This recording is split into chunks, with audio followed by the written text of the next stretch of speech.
Bonjour. L'objectif de l'exercice numéro 4 est de analyser les rendements d'échelle pour l'entreprise. Donc l'énoncé de l'exercice 4 est le suivant. Nous avons trois entreprises industrielles A, B et C qui bien sûr utilisent des quantités d'un facteur K, bien sûr le capital physique, et L, unité d'heure de travail pour produire Q, unité de pantalon. Leur fonction de production est donnée respectivement par. Donc pour l'entreprise A, la quantité des pantalons est égale n'est rien d'autre que L à la puissance 0,5 fois K à la puissance 0,75. Pour l'entreprise B, nous avons la fonction suivante. QB est égal à L à la puissance 0,5 fois K à la puissance 0,25. Et pour l'entreprise C, Q, la quantité est égale à L à la puissance 0,5 fois K à la puissance 0,5. Donc la première question, c'est d'abord, comment appelle-t-on ces fonctions de production? Et deuxième question, c'est de discuter les rendements d'échelle pour ces entreprises. Donc par rapport à la première question, on peut dire que les fonctions de production QA, QB et QC, donc ici on peut l'écrire sous forme B, qui est un paramètre de technologie, fois L à la puissance L, fois K à la puissance bêta. Donc toutes les fonctions ici, on peut les écrire sous cette forme. Et dans ce cas, si ces fonctions de production, on peut l'écrire sous cette forme, on peut dire tout simplement que ce sont des fonctions de production de type Douglas. Donc Douglas, c'est un ingénieur économiste, c'est là si vous voulez qui a inventé l'écriture de ce type de fonction de production. Très bien. Maintenant, deuxième question. Donc pour la deuxième question, on va essayer de discuter les rendements d'échelle pour ces entreprises. D'abord, on va faire un petit rappel sur la définition des rendements d'échelle. Donc, c'est quoi les rendements d'échelle? Donc, on parle bien sûr de rendements d'échelle lorsque on multiplie les quantités de tous les facteurs de production par un multiple entier M. La production sera multipliée par un paramètre M'.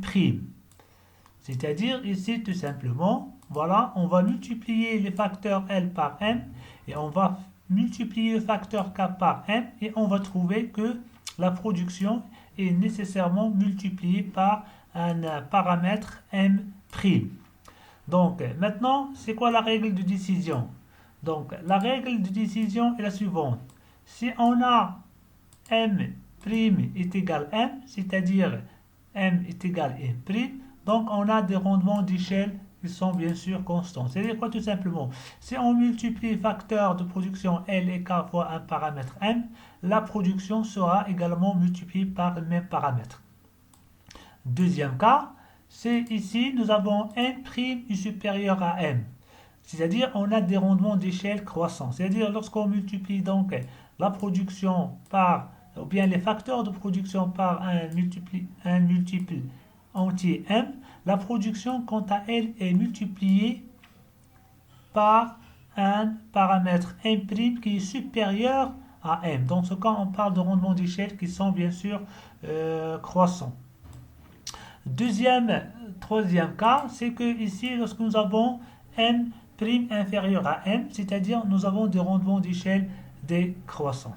Donc par rapport à notre exercice, on va revenir à la première fonction de production pour l'entreprise A. Donc nous avons deux méthodes. Donc la première méthode, c'est une méthode directe. La méthode directe le dit tout simplement puisque la fonction QA est une fonction de type Douglas comme nous avons vu dans la première question. Donc directement pour vérifier les rendements d'échelle, qu'est-ce qu'on va faire? On va prendre seulement alpha ici c'est 0,5 plus bêta 0,75 est égal à 1,25 et 1,25 supérieur à 1. Donc directement, on peut dire que les rendements d'échelle sont croissants. Ça, c'est la première méthode. Donc la deuxième méthode, donc c'est la méthode classique. C'est tout simplement, on va essayer donc de multiplier donc les facteurs de production fois le paramètre m. Donc voilà, donc je vais multiplier donc L fois M, donc à la puissance 0,5. Ici la même chose, donc je vais multiplier K fois le paramètre M à la puissance 0,75. Donc ici, on peut faire sortir M, donc à la puissance 0,5, ici L à la puissance 0,5. La même chose ici, donc M à la puissance 0,75, K à la puissance 0,75.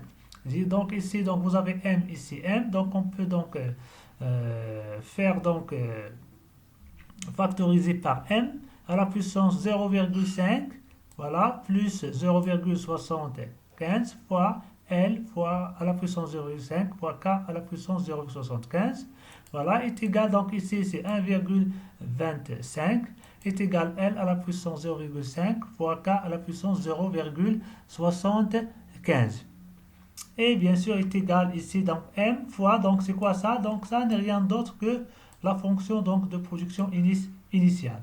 Voilà, donc qu'est-ce qu'on a trouvé ici? On a multiplié facteur fois m et on a trouvé que la production initiale elle est multipliée fois m à la puissance 1,25. Donc on peut dire donc également dans ce cas aussi que la fonction de production QA est une fonction homogène de degré 1,25 parce que ici vous avez à la puissance 1,25 et donc les rendements d'échelle sont croissants.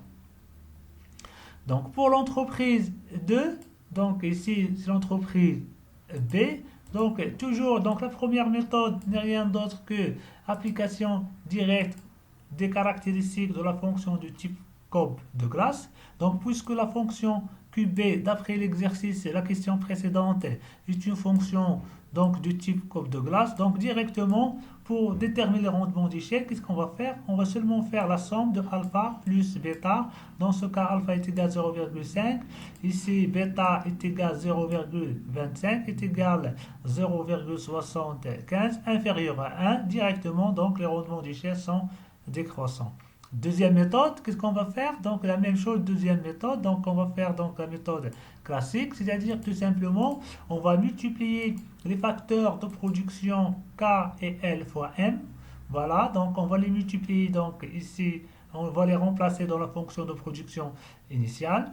Donc voilà, donc vous avez ici m à la puissance 0,5, ici m à la puissance 0,25.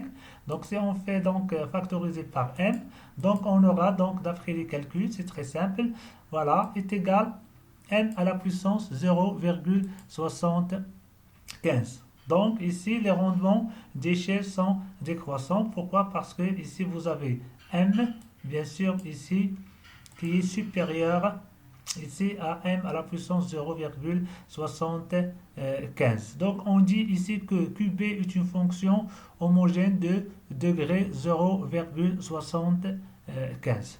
Donc pour la troisième donc, entreprise, donc QC, nous avons ici donc QC. Donc la première méthode, donc c'est une méthode directe, puisque d'après la question 1, la fonction QC est une fonction donc du type courbe de glace. Voilà. Donc directement, on peut faire donc pour vérifier les rendements d'échelle, on va faire la somme de alpha plus bêta, donc est égal à 1. Donc la règle de décision, c'est alpha plus bêta est égal à 1. Ça signifie tout simplement que les rendements sont constants. Maintenant, deuxième méthode, qu'est-ce qu'on va faire pour deuxième méthode? Donc c'est très simple. Deuxième méthode, on va multiplier donc m, les facteurs de production fois m. On va les remplacer donc dans la fonction initiale. Donc ici, donc 0,5 m à la puissance 0,5. Après les calculs, on peut trouver que est égal à m, c'est-à-dire m à la puissance m. 1, pardon. Donc ici, qu'est-ce qu'on peut dire? Donc directement, on peut dire tout simplement que les rendements d'échelle sont constants. Pourquoi? Parce que lorsqu'on multiplie les facteurs fois m, on a constaté que la production est multipliée également fois m. Et on dit aussi que Q est une fonction homogène de degré, donc 1.